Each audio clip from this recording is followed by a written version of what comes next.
美国这边，国际贸易法院甲联邦地方法院是裁定讲对等关税违法。川普这边是随上诉，也联邦上诉法院表示讲，为了要让上诉的听书落去进行，裁定暂停合急法院的命令。意思就是讲，川普上诉的期间，关税政策会当暂时恢复。川普的对等关税政策，一天内连续伫咧国际贸易法院甲联邦地方法院诉。离到伫咧华盛顿特区的联邦巡回上诉法院，摕到暂时中止下级法院命令的裁定，等于是伫上诉期间，关税政策会当暂时恢复。因为法院后一遍的听证是定6月初5。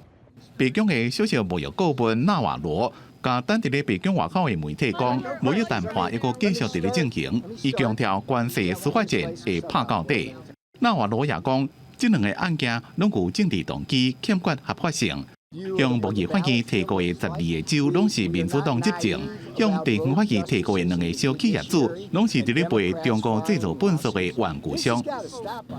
Look, the tariffs remain in place.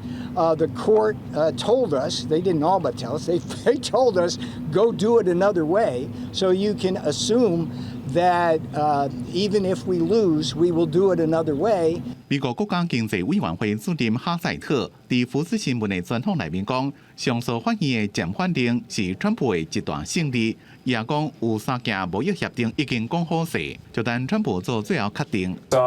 Last week, at the end of the week, 3 that were basically ready for the president's decision. I don't know if people have had that conversation with him yet, but yes, there are many deals coming, and there were 3 that are basically look like they're done. 国际金融市场对川普关税司法战失败反应正热烈，亚洲加美国股市收盘行悬，欧洲股市收盘是小盘。伦敦的研究机构资本经济指出，案件上尾可能会拍到联邦最高法院，不过关税贸易战是未安尼就结束。公司新闻王慧文编辑。